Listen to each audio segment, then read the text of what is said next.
Hello, everyone. Dr. Mu here with some information finally about students returning to school next week. I apologize. I want to apologize for it taking so long. We had this information for you yesterday, and then the policies and procedures changed. And so we wanted to ensure that we were doing everything correctly and that we had the right information for you. So thank you so much for your patience as we navigated these policies and the directives. Purpose of this presentation is to ensure that all of us have a safe transition from online learning to in-person learning on Monday. I'd like to talk about safety information and so that you understand the directives, the policies and procedures that we have to follow are all based on the government's 5K program of COVID protection. And so I want to share that with you now. The first K of the 5K program is masks. And as you see here, I've written bus to bus. And this is just to make it simple for everyone to understand. Since most of our students ride the bus, the moment that a student steps on the bus in the morning until they exit the bus at the end of the day, students and teachers are required to wear their masks at all times, no exceptions. Well, actually, there are two exceptions, and I'll share those with you now. The first exception is eating and drinking, which I will explain more in a moment.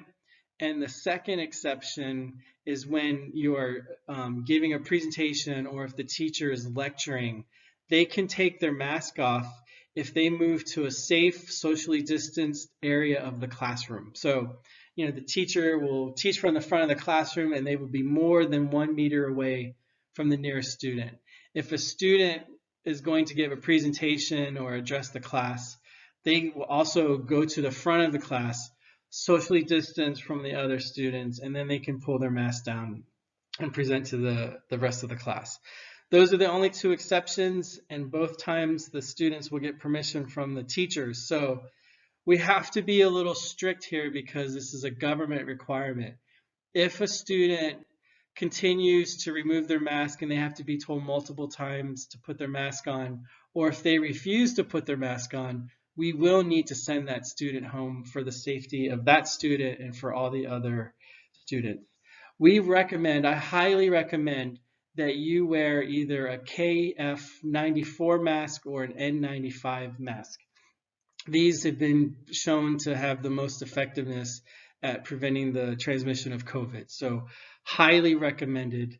I don't recommend cloth mask or dentist mask or anything like that. So please use a KF94 or an N95 mask.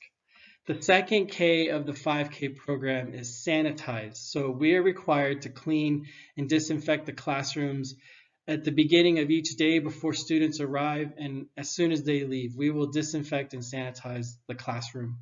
Students and teachers will be encouraged to wash their hands throughout the day, use hand sanitizer. We will also have cleaning wipes so that we can continue to keep our workstations clean and disinfected. And so we will do that throughout the day. The third K in the 5K is the social distancing, the 1 meter apart. The classrooms today were set up with the teachers where all the sets, the desks and the tables are at least 1 meter apart. When students, if they move, we're going to encourage them to socially distance, like especially secondary students. When you're moving from class to class, please social distance, and we're going to be out in the hallways to remind students of this. The fourth K is large crowds or avoid large crowds. And so we will not have any activities that allows a large number of students or staff to get together. And I know that that's not so fun for the students. They're going to want to play, games and things like that. But we will not have large groups. We will have small class size groups. And then the last K of the 5K program is health declarations. Most of us think that this is declaring when you go into a restaurant or a store, using your PC COVID app to declare health. What it also means is we all have a responsibility to report to the school if we know we are F1 or even F0. So if you know that you are now F1, like maybe someone in your family is F0 and you are now F1, you must notify the school immediately so that we can determine what we do with your situation. Another part of the directives to return to school was for the school to work with the school community in identifying whether opening was the best option for us. And so that's why we sent you the recent survey. And one question was, do you think schools should open and close on Monday, February 14th? And 88% of you said that you think schools should open. The second question was, if you believe schools should open, will you send your child? Or if schools open on Monday the 14th, will you send your child? And it's pretty much the same. 89% of you said you would send your child to school. Now, at the end of this presentation, after you've heard all the information, if you suddenly change your mind, if you say, I don't feel safe now, I want to remain in the online distance program, or vice versa, if you indicated here, if you're one of the 11% that said, I don't want to go to school, but now you do, please notify your school principal immediately, because I'll talk about what we're going to do to meet the needs of those students in a moment. But what happens if there's a suspected case of COVID on our campus? The first thing that will happen is the nurse will escort the student or the teacher to the quarantine room. In the quarantine room, the nurse is going to conduct an investigation. And the investigation will include questions like, have you been in close contact with someone that had these symptoms? Or have you been in close contact with someone that has COVID? Have you been outside of Hanoi in the past 14 days? Those types of investigation questions. The nurse will also need to do a rapid COVID test. And so that's the one that, they still swab, but it's not the really painful one where they go all the way up your nose. It's the swab test. We are going to make every attempt to contact you. We'll call you. If that doesn't work, we're going to send you text messages, emails at this point of the investigation, because as a parent, I know that you want to be there and you want to have input on, the COVID test for your child. If for some reason we cannot contact you, please know that we will do that rapid COVID test. It's for the safety of the child, it's for the safety of the community. We will have to do that rapid COVID test. But please know, every opportunity or every attempt will be made to contact you and work with you before we do that. Doing the rapid COVID test of your child without being able to contact you is the last thing that we want to do. But on the other side of that, please know that by sending your child to school, that is a possibility. Now, if the test is positive, the local health officials will be notified, and they will come and they will conduct their own investigation. They'll also talk to the parents and the family of the students to provide guidance and requirements of that family. So the local health officials have said they will send you home for home isolation, and then you will have to contact your local health center for more guidance. When do you take a COVID test? How do you prove that you no longer have COVID or you don't have COVID? Things like that. You will have to work with your local health office. And I know most of us are foreigners, and so you can find the local health official information either through your building management. So like here in Splendora, you can contact Splendora management, or if you live in a privately owned building, you can ask the landlord and they will help you identify those health officials. Local health officials, when they come to school, they will also identify others, or they will try to identify individuals that are F1. And the criteria for determining an F1 is different now. And I'm going to explain that in a moment, because it does significantly impact, whether or not you have to go home. If you are F0 and F1, please, you are required to notify your local health officials.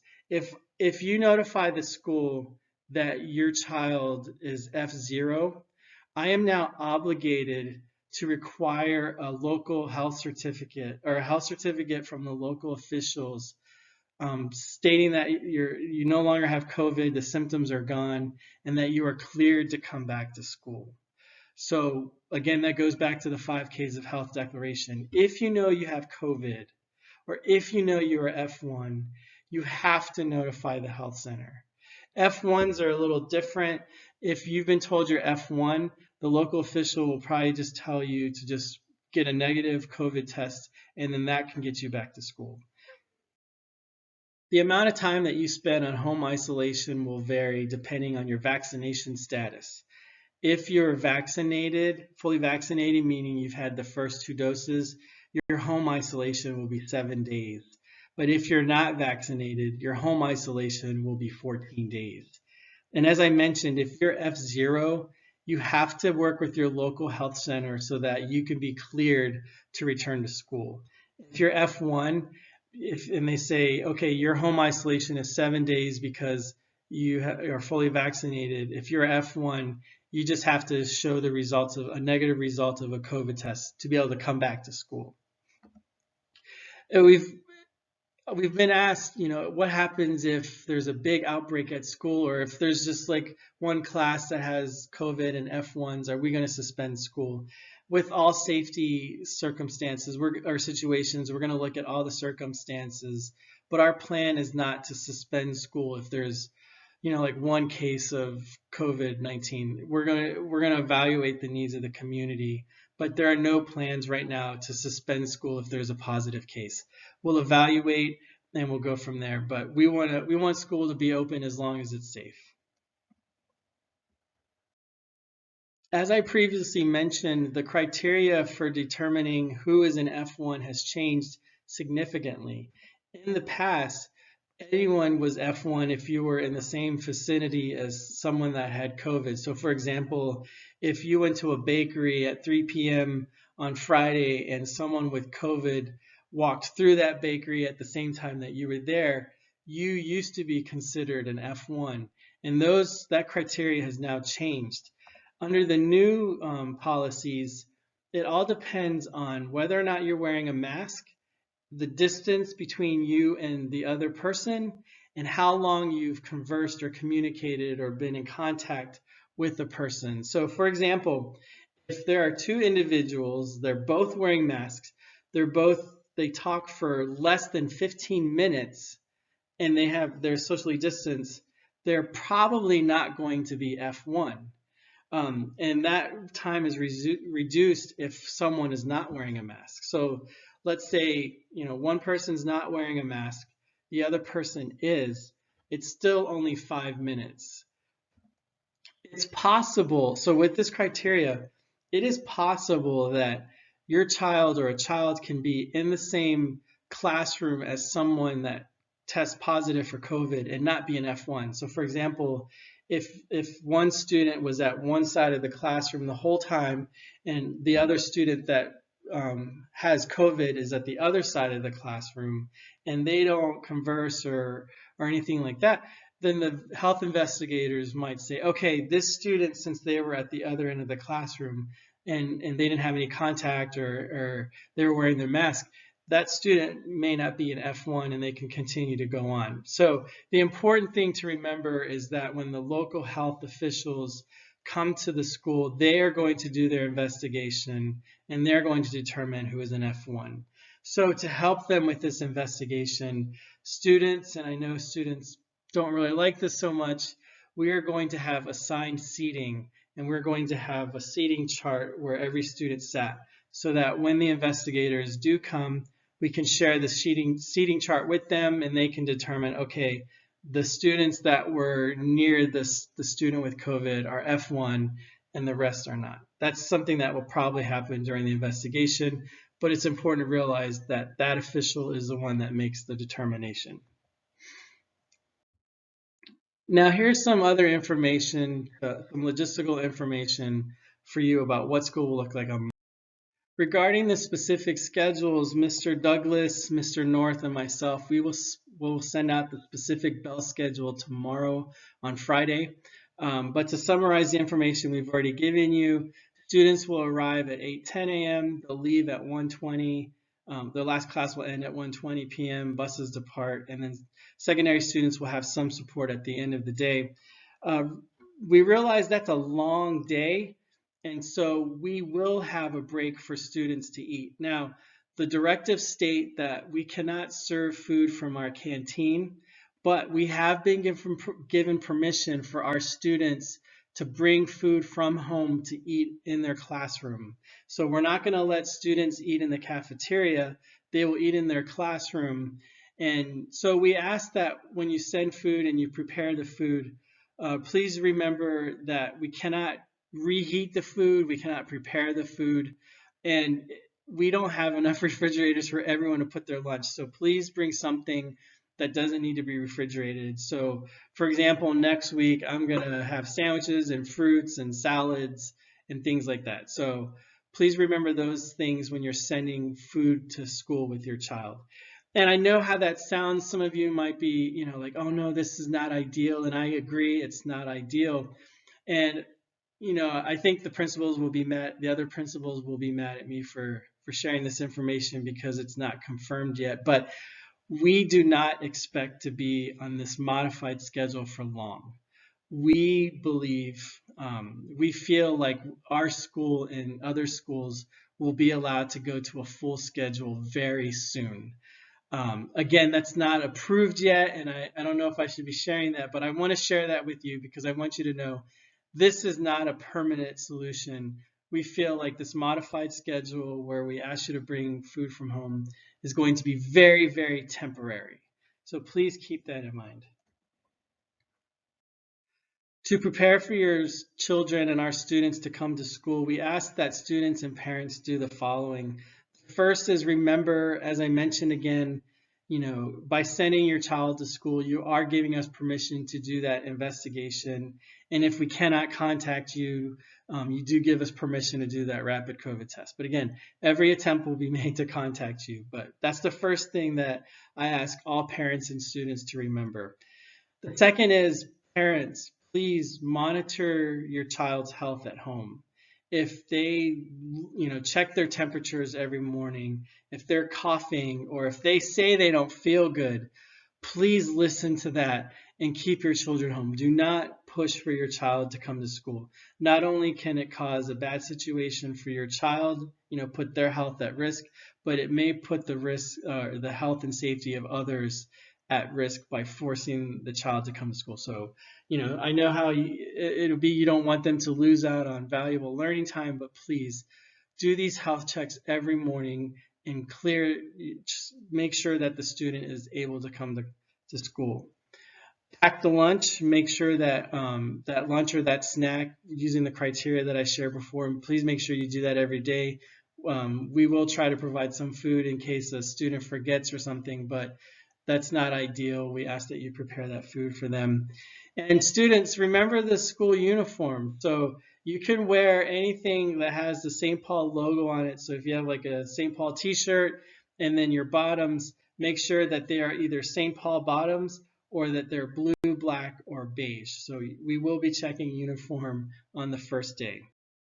One of the government directives for returning to in-person learning is for schools to work with families that may not feel safe enough to come to school on campus. For those students that wish to remain in the distance learning program, please note, we feel the ideal situation is for you to be on campus with the majority of the other students so that you can have those genuine interactions and we can get to some normalcy. But on the other side of that, I fully understand that some of you just may not feel safe, and that's perfectly fine.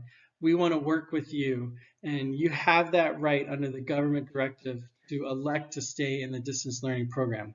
So if you want to do that, for those students that elect to do so, we will work with the teachers, and we're going to come up with a plan to meet those learning needs of the students.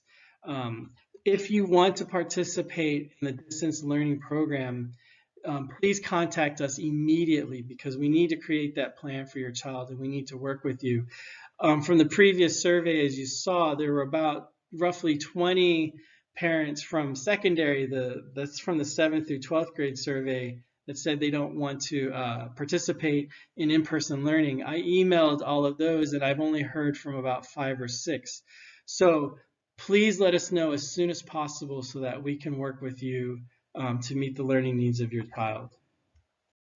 So just to recap and to share some important information coming up, again, on Friday, the school principals will send detailed information about learning in their schools. So I'm going to send the high school bell schedule on Friday, so please watch your email inbox for that. This Sunday is our scheduled coffee meeting, and so we're going to use that time to update all of the participants with any new information that may develop between now and Sunday. And we're also going to use that time to address any questions or concerns that you may have. So we're going to send those meeting links tomorrow. So we hope that you participate this Sunday. And remember, if you want to remain in the online or the distance learning program, we have to know as soon as possible. Email your school principal and let them know. Again, if you have any questions, you can email your school principal. I've included our email addresses below. And also, we hope that if you do have questions, you attend our Sunday coffee meeting this Sunday. Thank you again for your patience, and I look forward to seeing our students on campus on Monday.